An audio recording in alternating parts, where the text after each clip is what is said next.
Hello friends, post market రిపోర్ట్లోకి మన మిత్రులందరికీ స్వాగతం. ఈరోజు మే 9వ తారీఖు శుక్రవారం. మొత్తం మీద ఈ వారం మార్కెట్స్ అయితే నెగిటివ్లో క్లోజ్ అయినాయి. దానికి గల కారణం మేజర్గా ఏంటంటే ఇండియా పాకిస్తాన్ మధ్య వారు వాతావరణం అనేది నెలకొంది కాబట్టి మార్కెట్స్లో కొంత ఫీర్ అనేది కనిపిస్తుంది. కొన్ని ఇండివిజువల్ స్టాక్స్ న్యూస్ అయితే ఉన్నాయి. ముఖ్యంగా సెక్టర్ పర్ఫార్మెన్స్ అనేది మనం తీసుకున్నట్లయితే PSU bank, consumer durables, media ఎంటర్టైన్మెంట్లు ఈరోజు కొద్దిగా రికవరీ అనేది కనిపించింది. But construction, financial services, bank Nifty, private bank వీటిల్లో ఏంటంటే సిగ్నిఫికెంట్గా ప్రాఫిట్ బుకింగ్ అనేది జరిగినట్టు తెలుస్తూ ఉంది. ఇక అడ్వాన్స్ డిక్లైన్ రేషియో చార్ట్ అనేది మనం పరిశీలన చేసినట్లయితే సో మార్నింగ్ నుంచి కూడా ఒక ట్రెండ్ అనేది కొనసాగింది. చూడండి, మార్నింగ్ వీక్గా ఉంది అండ్ పడిపోతున్న స్టాక్స్ ఎక్కువగా ఉన్నాయి. బట్ ఆ ట్రెండ్ అనేది మధ్యాహ్నం తర్వాత షిఫ్ట్ అయింది. అదేవిధంగా పెరుగుతున్న స్టాక్స్ సంఖ్య చిన్నగా ఏంటంటే పెరిగాయని చెప్పేసి చెప్పుకోవచ్చు. దీని అర్థం ఏంటంటే మార్నింగ్ కొంత సెంటిమెంట్ నెగిటివ్గా ఉన్న క్వాలిటీ కంపెనీస్లో ప్రాబబ్లీ వాళ్ళు బై చేసి ఉండొచ్చు అని చెప్పేసి ఇక్కడ అడ్వాన్స్ డిక్లైన్ రేషియో చార్ట్ అనేది చెప్తూ ఉంది. ప్రస్తుతం మార్కెట్ ఏంటంటే నిఫ్టీ ముఖ్యంగా ఇంపార్టెంట్ సపోర్ట్ దగ్గర అయితే ట్రేడ్ అవుతుంది, 24,000 అనేది.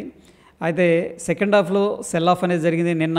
అఫ్కోర్స్ ఈరోజు కూడా ఏంటంటే end of the day risk తీసుకోవడం అనేది ఎందుకు అనుకుంటున్నారో ఏమో, కానీ కొద్దిగా సెకండ్ హాఫ్లో సెల్లింగ్ అనేది చేస్తూ వస్తూ ఉన్నారు. ఇంతకుముందు ఎస్ బ్యాంక్ అనేది న్యూస్లోకి రావడం అనేది జరిగింది. జపాన్కి సంబంధించిన ఎస్ఎంబి క్యాపిటల్ వాళ్ళు ఎస్ బ్యాంక్లోని స్టేక్ అనేది బై చేయాలని చెప్పి చూస్తున్నారు. అయితే నేరుగా ఎస్ బ్యాంక్ స్టేక్ని వాళ్ళ దగ్గర నుంచి కాకుండా already State Bank of India Yes Bank stake అనేది హోల్డ్ చేస్తుంది, వాళ్ళ దగ్గర నుంచి తీసుకోవాలని చెప్పేసి చూస్తున్నారు. అయితే ఎస్బీఐ బోర్డు ఏంటంటే ఈ యొక్క మీటింగ్ అనేది అరేంజ్ చేస్తుంది. సో ప్రాబ్లం ఏంటంటే ఈ స్టేక్ అనేది కంప్లీట్గా లేదా పార్షియల్గా ఏంటంటే ఎస్ఎంపీ క్యాపిటల్ వాళ్ళకి ఇచ్చే అవకాశం ఉంది. ఎనీహౌ ఈ యొక్క న్యూస్ అయితే ప్రస్తుతం నడుస్తూ ఉంది. స్టాక్స్ ఏమో సిగ్నిఫికెంట్గా ఈరోజు రైజ్ అయినాయి. ఒకనొక టైంలో అయితే 10% దాకా వెళ్ళినట్టుంది. ఇక సమీర్ ఆరోరా ఒక AC investor and portfolio manager I guess. ఈయన ఏమంటున్నారంటే ఇప్పుడు ఈ యొక్క వార్ రిస్క్ అనేది 1% మాత్రమే ఉంది, బట్ ఇండియా యొక్క థీమ్ అనేది లాంగ్ టర్మ్లో చాలా స్ట్రాంగ్గా ఉంటుందని చెప్పేసి ఒక హింట్ ఇస్తున్నారనమాట, ఇన్వెస్ట్ చేసుకోండి లాంగ్ టర్మ్కి అన్నట్టు. అయితే ఫ్రెండ్స్, ఇక్కడ మార్కెట్ అనేది 10% దాకా బౌన్స్ అయింది కదా కింద నుంచి. బట్ ఫారిన్ పోర్ట్ఫోలియో ఇన్వెస్టర్స్కి మాత్రం ఇది 14% రిటర్న్ అనేది జనరేట్ చేసింది, ఎందుకంటే వీక్ డాలర్ అనేది ఉంది కాబట్టి. సో ఎప్పుడైతే వీళ్ళ 10%ని కన్వర్ట్ చేశారో యుఎస్ డాలర్లో 14% రిటర్న్గా అయితే చూపిస్తుందని చెప్పేసి ఇక్కడ దీని అర్థం. లార్సన్ అండ్ టూబ్రో ఈ యొక్క పర్టికులర్ షేర్స్ చూసుకున్నట్టు ఈరోజు 4% దాకా పెరగడం అనేది జరిగింది. వీళ్ళ యొక్క Q4 రిజల్ట్స్ అనేది చాలా చక్కగా పాజిటివ్గా డెలివరీ చేయడం అందుకు కారణం అని చెప్పేసి చెప్పుకోవచ్చు. అయితే ప్రస్తుతం పరిస్థితుల్లో దీన్ని హోల్డ్ చేయాలా, సెల్ చేయాలా, యాడ్ చేయాలా అన్న విషయానికి వచ్చేసరికి ఇక్కడ బెర్న్స్టీన్ వీళ్ళు ఏమంటున్నారంటే అవుట్ పర్ఫార్మ్ అనే రేటింగ్ ఇవ్వడం జరిగింది. అంటే ఫ్రెండ్స్, ఇక్కడ బ్రాడర్ ఇండెక్స్తో కంపేర్ చేసినప్పుడు ఇది మంచి రిజల్ట్స్ అనేది జనరేట్ చేస్తుంది. ఫర్ ఎగ్జాంపుల్ నిఫ్టీ యాన్యువల్గా 10% రిటర్న్ ఇచ్చింది అనుకోండి, అంతకంటే ఎక్కువ ఇస్తుంది అని చెప్పేసి చెప్తూ ఉన్నారు. ఇక మోతీలాల్ ఒస్వాల్ వాళ్ళు కూడా బై రేటింగ్ అనేది మెయింటైన్ చేస్తూ ఉన్నారు. అయితే ఫ్రెండ్స్, ఇక్కడ వీళ్ళు చెప్పిన కారణం ఏమిటి అంటే వీళ్ళకి ఆర్డర్ బుక్ అనేది చాలా స్ట్రాంగ్గా ఉంది. సో ప్రీవియస్గా చూసుకున్నట్లయితే 12 lakh crores ఉండేది, బట్ ఇప్పుడు 19 lakh crore ఆర్డర్ బుక్ అనేది ఉంది. సో పైప్ లైన్లో మంచి ఆర్డర్స్ ఉన్నాయి, వీళ్ళు చక్కగా హెల్దీగా ఎగ్జిక్యూట్ చేస్తున్నారు. రానున్న రోజుల్లో ఈ స్టాక్ స్ట్రాంగ్ డిమాండ్ ఉంటుందని చెప్పేసి పాజిటివ్ కవరేజ్ ఇచ్చారు. ఇక పిఎస్యు బ్యాంక్ స్టాక్స్ వచ్చేసరికి సిగ్నిఫికెంట్గా ఈరోజు పెరగడం అనేది జరిగింది. దాంట్లో యూనియన్ బ్యాంక్, కెనరా బ్యాంక్ అనేది Q4 రిజల్ట్స్ తర్వాత పాజిటివ్గా అయితే రియాక్ట్ అయ్యాయి. క్యాపిటల్ మార్కెట్స్కి సంబంధించిన MCX, BSE, Angel one shares వచ్చేసరికి ఈరోజు 6% దాకా పడిపోవడం అనేది జరిగింది. ఎందుకు అంటే ఇండియా పాకిస్తాన్ టెన్షన్స్ ఏవైతే ఉన్నాయో ఇన్వెస్టర్స్ని కొద్దిగా కాషియస్గా ఉంచాయి. అయితే ఫ్రెండ్స్, ఎప్పుడైనా సరే మార్కెట్ బేరిష్గా ఉన్నప్పుడు క్యాపిటల్ మార్కెట్కి సంబంధించిన స్టాక్స్ కొద్దిగా సెల్లింగ్ ప్రెషర్ అనేది వస్తూ ఉంటుంది. బట్ ఎప్పుడైతే స్టాక్ మార్కెట్ అనేది బుల్లిష్గా ఉంటుందో వీటిల్లో ఏంటంటే సిగ్నిఫికెంట్గా బుల్లిష్ సెంటిమెంట్ అనేది జనరేట్ అవుతూ ఉంటుంది అనమాట. సో ప్రస్తుతం ఉన్న సిచ్యువేషన్లో కొద్దిగా ఈ యొక్క వోలటాలిటీలో ఇది సెట్ బ్యాక్ అని చెప్పేసి చెప్పుకోవచ్చు కంపెనీలకి. ఇక బ్రిటానియా షేర్స్ వచ్చేసరికి మంచిగా ఈరోజు 4% దాకా పెరగడం అనేది జరిగింది, ఎందుకంటే Q4 రిజల్ట్స్ అనేది మంచి సర్ప్రైజ్ అనేది ఇవ్వడం ఎందుకు కారణం అని చెప్పేసి చెప్పుకోవచ్చు. భారత్ ఫోర్జ్ షేర్స్ వచ్చేసరికి Q4 రిజల్ట్స్ మిక్స్డ్గా ఉన్నప్పుడు కూడా, అంటే అగ్రెసివ్ పాజిటివ్గా లేదు, అలానే బ్యాడ్ రిజల్ట్స్ కూడా కాదు, బట్ స్టిల్ ఈ యొక్క ఎస్కలేషన్స్ వల్ల ఏంటంటే స్టాక్ అనేది 4% దాకా పెరగడం అనేది జరిగింది. కన్జ్యూమర్ స్పేస్లో వోల్టాస్ షేర్స్ కొద్దిగా వోల్టైల్గా ఉన్నమాట వాస్తవం, బట్ స్టిల్ ఏంటంటే అవి కొంత సర్వైవ్ అవుతూ పాజిటివ్గా ముందుకు వెళుతూ ఉన్నాయి as compare to blue star. అయితే వీళ్ళ యొక్క Q4 షో ఏదైతే ఉందో రిజల్ట్స్ అనేది పాజిటివ్గా ఉన్నాయి. బ్రోకరేజ్ సంస్థలు మొత్తం కూడా దీని మీద పాజిటివ్గా ఉన్నారు. ముఖ్యంగా ఇక్కడ మోతీలాల్ ఒస్వాల్ వాళ్ళు ఏమిటంటే బై రేటింగ్ అనేది ఇచ్చారు. సో ఒకవేళ మన దగ్గరలో అయితే యాడ్ చేసుకోవచ్చు అనమాట, బై చేసుకోవచ్చు. హెచ్డిఎఫ్సి సెక్యూరిటీస్ వాళ్ళు ఏంటంటే బై రేటింగ్ అనేది ఇవ్వడం జరిగింది. ప్రీవియస్గా యాడ్ అని చెప్పారు, కొద్దిగా యాడ్ చేసుకోవచ్చు, బట్ ఇప్పుడు బై రేటింగ్ ఇచ్చారంటే కంపల్సరీగా మన పోర్ట్ఫోలియోలో ఉండాలని చెప్పేసి ఒక కైండ్ ఆఫ్ మీనింగ్ అనమాట. అయితే మోతీలాల్ వాళ్ళు దీనికి 1600 టార్గెట్ అనేది సెట్ చేశారు. హెచ్డిఎఫ్సి సెక్యూరిటీస్ వచ్చేసరికి 1505గా దీని యొక్క టార్గెట్ అనేది నిర్ణయించడం జరిగింది. Q4 రిజల్ట్స్ ఇంపాక్ట్ అనేది చాలా స్టాక్స్లో కనిపిస్తుంది. ముఖ్యంగా కిర్లోస్కర్, ఫెర్రస్ షేర్స్ వచ్చేసరికి ఈరోజు 7% దాకా పెరిగినాయి, ఎందుకంటే వీళ్ళ నెట్ ప్రాఫిట్ అనేది సిగ్నిఫికెంట్గా రైజ్ అయింది. దాని తర్వాత Kalyan jewellers and Dhanalakshmi bank కూడా పాజిటివ్గా అయితే రియాక్ట్ అయింది. ఇక ఐపీఓస్ విషయానికి వచ్చేసరికి వర్చువల్ గ్యాలక్సీ ఇన్ఫోటెక్ లిమిటెడ్ అనేది 9వ తారీఖు అంటే ఈరోజు సబ్స్క్రిప్షన్కి ఓపెన్ ఉంది. అయితే అండర్ సబ్స్క్రిప్షన్ అనేది కనిపిస్తుంది. ఆఫ్కోర్స్ ఈ రోజే కాబట్టి మనం జడ్జ్ చేయలేం, బట్ ఎస్ఎంఈ కేటగిరీకి సంబంధించింది. దీంట్లో మనం ఇన్వెస్ట్ చేయాలంటే కూడా 1,35,000 రూపాయలు అనేది అవసరం అవుతుంది. ఇక నెక్స్ట్ వచ్చేసరికి integrity infra build developers limited, ఇది 13వ తారీఖు ఐపీఓకి రావడం జరుగుతుంది, 15వ తారీఖున క్లోజ్ అవుతుంది. ఇది ఎస్ఎంఈ కేటగిరీకి సంబంధించింది. దీనికి అప్లై చేయాలంటే 1,20,000 రూపాయలు అనేది అవసరం అవుతుంది. అయితే ఫ్రెండ్స్, మనం ఇక్కడ ప్రీమియం చేంజ్ అనేది గమనిస్తూ వస్తూ ఉన్నాం. సో చూడండి, మార్నింగ్ సడన్గా గ్యాప్ డౌన్ అనేది జరిగింది కదా. గ్యాప్ డౌన్ జరిగిన దగ్గర నుంచి కూడా ఎక్కువగా కాల్స్లో మొమెంటం అనేది స్టార్ట్ అయింది. ఎందుకంటే పుట్స్ హెవీగా సెల్లింగ్ అనేది చేశారు. ఎందుకంటే ఇంకా అది సపోర్టు 24,400 అని చెప్పేసి చాలామంది ఆ లెవెల్ దగ్గర సెల్లింగ్ అయితే చేశారు. సో మార్నింగ్ కొద్దిగా సేపు బుల్లిష్ మొమెంటంలో కొనసాగింది, బట్ సెకండ్ హాఫ్ కొద్దిగా బెరిష్ సెంటిమెంట్, ఫ్లాట్ సెంటిమెంట్ అనేది కొనసాగింది. ప్రీమియమ్స్ విషయానికి వచ్చేసరికి ప్రస్తుతానికి స్టేబుల్గా వీక్ అయిపోయినాయి అనమాట. అంటే బుల్లిష్ సెంటిమెంట్ చూపించట్లేదు, మనకు బేరిష్ సెంటిమెంట్ అనేది చూపించట్లేదు, రెండు కూడా డికే అనేది జరిగినట్టు తెలుస్తూ ఉంది. ఇక ఓపెన్ ఇంట్రెస్ట్ విషయానికి వచ్చేసరికి ఈరోజు ముఖ్యంగా నిఫ్టీ 1.15% దాకా నెగిటివ్గా అయితే క్లోజ్ అయింది. మొత్తం మీద 24,000 దగ్గర ఒక ఇంపార్టెంట్ సపోర్ట్ దగ్గర అయితే ట్రేడ్ అవుతుంది. ఇక పుట్ కాల్ రేషియో అనేది మనం గమనించినట్టయితే 0.73 అనేది చూపిస్తుంది. అంటే చాలామంది కాల్స్ అయితే సెల్ చేసి పెట్టారు.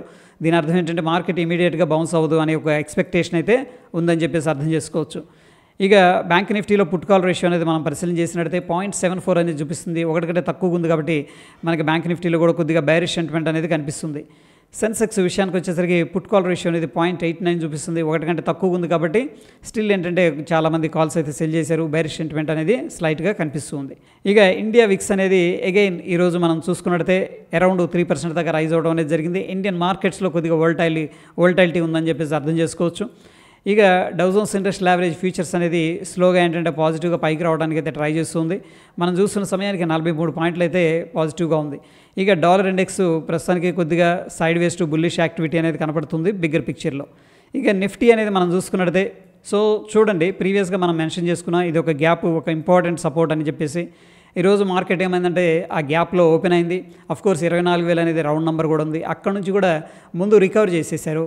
సో ఇక్కడ చూడండి, ప్రీవియస్గా ఇది లో అనమాట, డేలో ఇది ఆ లోకి వెళ్ళిన తర్వాత అంటే గ్యాప్ ఫిల్ చేసేసాడు నెక్ టు నెక్. అక్కడ నుంచి మళ్ళీ ప్రాఫిట్ బుకింగ్ అనేది జరిగింది. సో ఫ్రెండ్స్, ఇది బ్రేక్ చేయనంతకాలం మనం బులిష్గా ఉండొచ్చు. సో ప్రాబ్లం ఏంటంటే మనకి ఇక్కడ స్ట్రాంగ్ సపోర్ట్ ఉండే అవకాశం ఉంది. ఈ సపోర్ట్ అనేది బ్రేక్అవుట్ అయిందనుకోండి, ఈ జోన్ అనేది మనకి 23,646 600 లెవెల్ దాకా డౌన్ సైడ్ అనేది పాసిబిలిటీ ఉంది. ఒకవేళ ఈ జోన్ అనేది హోల్డ్ చేసిందంటే మనకి ఇమీడియట్గా ఉన్న రెసిస్టెన్స్ వచ్చేసరికి 24,000 అని చెప్పేసి చెప్పుకోవచ్చు, 24,065. దాని తర్వాత 24,200, 250, 290 ఈ మూడు కూడా ఇంపార్టెంట్ రెసిస్టెన్స్ లాగా ఉండే అవకాశం అయితే కనిపిస్తుంది నిఫ్టీలో. ఇక బ్యాంక్ నిఫ్టీ విషయానికి వచ్చేసరికి సో అగైన్ గ్యాప్ డౌన్ అయింది, పర్ఫెక్ట్ డోజీ ఫార్మేషన్ అయితే జరిగింది. సో ఫ్రెండ్స్, ఇక్కడ ఏం జరిగిందంటే ఎక్కడ ఓపెన్ అయిందో అక్కడే క్లోజ్ అయిపోయింది. బట్ వీక్నెస్ అయితే కనిపిస్తుంది, ఎందుకంటే ప్రీవియస్ డే లో కంటే కూడా అనదర్ లో క్రియేట్ చేసింది.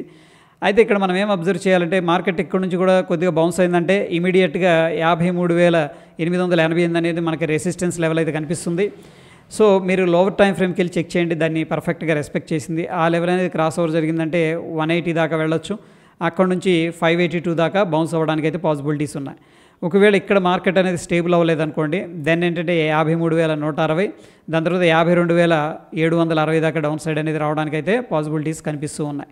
సో ప్రస్తుతం ఉన్న సిచ్యువేషన్లో ఒక సైడ్ వేస్ యాక్టివిటీ, ఇండెసిషన్ ఫార్మేషన్ అనేది జరిగింది.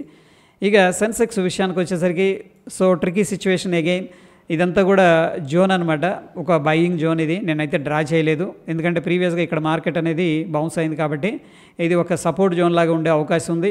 ఈ జోన్ అనేది బ్రేక్ డౌన్ అయితే జరగకూడదు, జరిగిందంటే ఇక్కడ దాకా వెళ్ళడానికి అయితే పాసిబిలిటీస్ కనిపిస్తూ ఉన్నాయి. సో ఇక్కడ కానీ సపోర్ట్ తీసుకుందంటే మనకి ఇమీడియట్గా ఉన్న రెసిస్టెన్స్ లెవెల్ 79,917 అని చెప్పేసి చెప్పుకోవచ్చు. ఆ లెవెల్ బ్రేక్అవుట్ అయిందంటే 80,504 అనేది మనకున్న రెసిస్టెన్స్ లెవెల్. ఇక గోల్డ్ విషయానికి వచ్చేసరికి 2 days back to back selling అయితే జరిగింది. ప్రస్తుతానికి రికవరీ అనేది జరుగుతుంది. మనం మెన్షన్ చేసుకున్న ఇక్కడ ఒక నెక్ లైన్ అని ఉందని చెప్పేసి ఆల్మోస్ట్ ఆ లెవెల్ దగ్గర నుంచి బౌన్స్ అయితే జరుగుతూ ఉంది. కొద్దిగా బుల్లిష్ సెంటిమెంట్లో ఉంది షార్ట్ టర్మ్లో. ఇక క్రూడ్ ఆయిల్ యాక్చువల్గా మనం ఏం ఎక్స్పెక్ట్ చేసామంటే ఒక వేవ్ లాగా పైకి వెళ్ళాడు, రిట్రేస్ తీసుకున్నాడు, పైకి వెళ్ళాడు. సో ప్రాబ్లీ కొద్దిగా సపోర్ట్ తీసుకొని మళ్ళీ పైకి వెళ్ళొచ్చు అనేది ఎక్స్పెక్ట్ చేసాం. బట్ రిట్రేస్మెంట్ అనేది లేకుండా డైరెక్ట్గా పైకి వెళుతున్నాడు.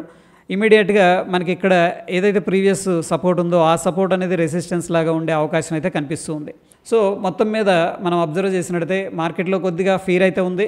But long term view investors ఎవరైతే ఉన్నారో వాళ్ళందరూ కూడా క్వాలిటీ కంపెనీస్ అనేది ఇప్పుడు ఇన్వెస్ట్మెంట్ అనేది చేసుకుంటున్నట్టు తెలుస్తుంది. ఎందుకంటే అడ్వాన్స్ డిక్లైన్ రేషియో అనేది తగ్గుతూ వచ్చింది మనకి. అండ్ నెక్స్ట్ 24,000 ఇంపార్టెంట్ సపోర్ట్ కూడా హోల్డ్ చేస్తుంది. సో చూద్దాం, ప్రాబ్లీ కొద్దిగా వోల్టైల్ ఉండొచ్చు. ఇక్కడే మనకు బాటమ్ క్రియేట్ అయిందని చెప్పేసి చెప్పలేము. ఎందుకంటే 24,000 అనేది బ్రేక్ డౌన్ జరిగింది అనుకోండి, మనకి 23,850 దాకా టార్గెట్ అయితే డౌన్ సైడ్ అనేది ఓపెన్ ఉందన్నమాట. సో కొద్దిగా ఈ యొక్క నెగటివ్ సెంటిమెంట్లు అక్కడ దాకా కూడా రావడానికి పాసిబిలిటీస్ అనేది కనిపిస్తూ ఉన్నాయి. ఒకవేళ 24,000 అనేది స్ట్రాంగ్గా హోల్డ్ చేసిందంటే మనకి అక్కడ నుంచి కూడా 24,250 అనేది అప్ సైడ్ వెళ్ళడానికి అయితే పాసిబిలిటీస్ కనిపిస్తూ ఉన్నాయి. మొత్తం మీద ఓపెన్ ఇంట్రెస్ట్ ప్రకారం అయితే కొద్దిగా బేరిష్ సెంటిమెంట్ అనేది ఉంది. అండ్ ఈ యొక్క పాక్ ఇండియా ఎస్కలేషన్స్ అనేది కొద్దిగా కూల్ ఆఫ్ అయితే మళ్ళీ మార్కెట్ అనేది సిగ్నిఫికెంట్గా బౌన్స్ అవ్వడానికి పాసిబిలిటీస్ అయితే కనిపిస్తూ ఉన్నాయి. సో ఇది ఫ్రెండ్స్ పోస్ట్ మార్కెట్కి సంబంధించిన అప్డేట్స్. మరొక ఇంట్రెస్టింగ్ ఎపిసోడ్ మళ్ళీ కలుసుకుందాం. ఫ్రెండ్స్ మన ఛానల్ ఫస్ట్ టైం చూస్తూ సబ్స్క్రైబ్ చేసుకోకపోతే తప్పకుండా సబ్స్క్రైబ్ చేసుకోండి. వీడియో ఇన్ఫర్మేటివ్గా అనిపిస్తే తప్పకుండా లైక్ చేసి మీ యొక్క సపోర్ట్ అనేది తెలియజేయండి. ధన్యవాదాలు.